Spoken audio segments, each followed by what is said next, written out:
Jayadev ji. No, nothing goes on record. Thank you, sir. Mr. Chairman, sir.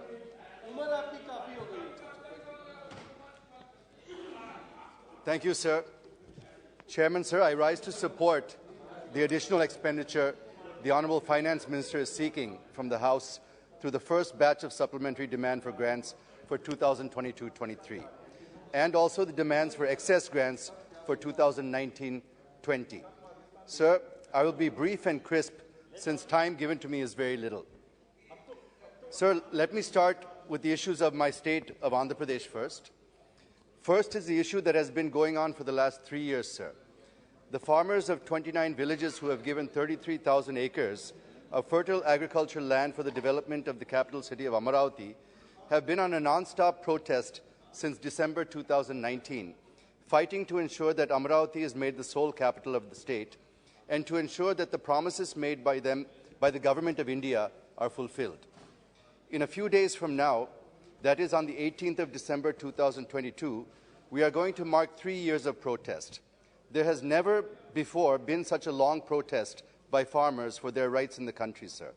I appeal to the Honourable Prime Minister, through the Honourable Finance Minister, to announce that Amaravati will remain the capital of AP. I also request her to provide the funds for the development of Amaravati, as all the development projects are at a standstill. Secondly, sir, I come to Polavaram, the lifeline of Andhra Pradesh, sir.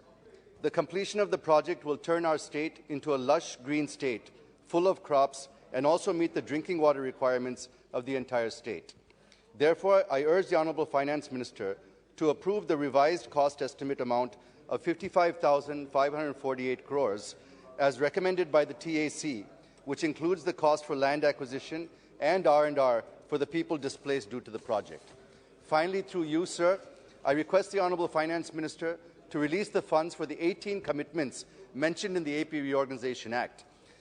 Through you, sir, I would like to remind the government that this is the final budget that is going to be presented before the 10-year deadline that is mentioned in the AP Reorganization Act comes to a close. And therefore, all of the commitments legally and through the act made by this House should be completed in full by 2020. So the next budget is extremely important for us.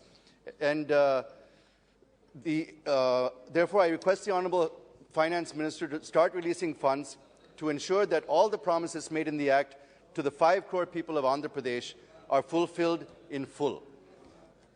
Sir, I now come to the supplementary demand for grants and the demand for excess grants. Firstly, rupees 1.09 lakh crores the FM has sought for fertilizer subsidy to farmers. This increase in fertilizer subsidy is primarily due to geopolitical reasons and logistics issues that have arisen due to the Russia-Ukraine crisis. Both are major suppliers of fertilizer to India, and the war between them has disrupted the flow of fertilizers. This demand is also justified since it is meant for farmers. But here I wish to make a point that the Honourable Prime Minister, while inaugurating the Ramagundam Fertilizer Corporation, is on record saying that we need about 2.5 lakh crores for fertilizers. If you add the 1.05 lakh crores provision as fertilizer subsidy in the 22-23 budget, with the 1.09 lakh crores proposed now, it comes to about 2.14 lakh crores. So I would be grateful if the Honourable Minister can explain how she is going to fill the gap of around 36,000 crores, sir. The next demand is about 30,000 crores towards payment of LPG subsidy to OMCs and the subsidy under the PM Ujjwala Yojana. This is also a welfare measure which nobody can oppose and hence justified. Sir, on the one hand, we have been pushing hard to make India Atmanirbhar, while on the other hand, we are not able to tap the resources that we have. I will give an example, sir. Andhra Pradesh, with nearly 1,000 kilometers of coastline, is having the second longest coastline in India. More than 27 billion cubic meters of natural gas reserves are yet to be recovered from inland and offshore sources in Andhra Pradesh. There are also reserves in Gujarat and the Northeast. The point is, if we are able to tap these resources, we can save huge foreign exchange and also achieve the objective of becoming Atmanirbhar. I'm saying this because we import 60% of our LPG requirement from other countries. Moreover, some natural gas pipelines have also been conceived, such as the Kakinada to Vizag to Srikakulam, which was to be completed in June 2021, but not yet completed. Similarly, there was also a proposal to lay a natural gas pipeline from Kakinada to Vijayawada to Nellore as a part of the government's One Nation, One Gas Grid project. I request the Honourable Finance Minister to clear these from her ministry so that they can be completed as per the schedule, which will help in reducing our dependence on foreign countries, sir. The third major head under which the Honourable Finance Minister sought approval of this House is 16,400 crore for Narega. Well, this also cannot be objected to, since it is also a welfare measure and meant exclusively for the poor. But taking advantage of this opportunity, sir, I wish to make a couple of points on Narega. How long are we going to ask poor, unskilled labour to do manual, unskilled work, sir? Shri Narendra Modi ji, after becoming the Prime Minister, is on record saying that even after 6 decades of our independence, we are still making people dig in for their livelihood. Why cannot we provide them skills, sir, so that they can do other skilled jobs and earn even more? I agree that the Government of India has started the project Unnati, but many states are not showing any interest in skilling Narega workers. Why is the question, sir?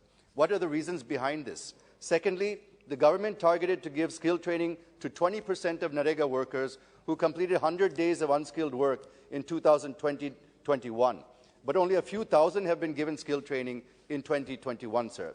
If there are any issues, I request the Honourable Finance Minister and the Rural Development Minister to convince the states for skilling Narega workers. And if there is any additional incentives to be paid to the workers, the Honourable FM can please consider it, because in the long run, there will be less pressure on resources under Narega if we are able to skill our workforce and move them away into real jobs, sir, as they will get more money elsewhere using their newly acquired skills. I'm just 2 minutes, sir. The next point I wish to make is relating to the figure fixed in the budget about expenditure. It was proposed in the budget 2022-23 to spend 39.4 lakh crores when compared to 37.7 lakh crores in 21-22. But if one looks at the expenditure in the first 3 quarters and anticipated expenditure in the last quarter of this fiscal, there's every likelihood of crossing the budgeted figures.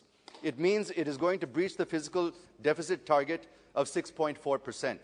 Even though we have better GST collections, and we've got about 1.4 lakh crore collections 9 months in a row now, I wish to know to what extent will this help in keeping the fiscal deficit at 6.4%, because the expenditure may breach by around 1 lakh crores this fiscal year. I wish the Honourable Finance Minister to please shed some light on this. Sir, the Honourable Finance Minister, I'm concluding, sir, I'm on the last page. Sir, the Honourable Finance Minister is also proposing to spend about 10% of demands for capital expenditure in railways, roads, and under other heads. Here I wish to point out, and I'm sure the Honourable Finance Minister will also agree with me, that the pace of public capex has come down. I'll just finish in a minute, sir.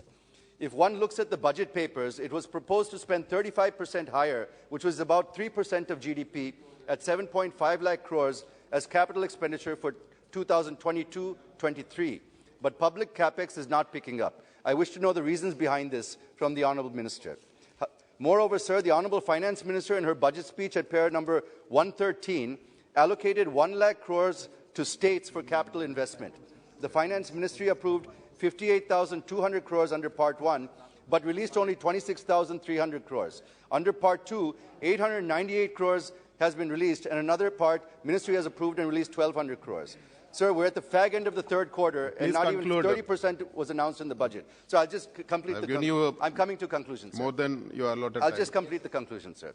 There's no doubt that it is a big challenge for India to sustain high growth rate and lift millions out of poverty. And unemployment is the biggest challenge that we are facing today. Sir, around 12 million people are joining the labour force every year, but we're not able to generate jobs for even half of them. The labour force participation rate dropped from 40% from 46% 6 years ago, and the unemployment rate is hovering at 7 to 8%. The point I wish to make is it is very rare to find GDP is going up while employment is dwindling. And I think that India is one of the few countries where GDP is growing, but employment is falling. This is called jobless growth, sir. I wish the Honourable Finance Minister to please throw some light on this. Thank you for giving me this opportunity, sir.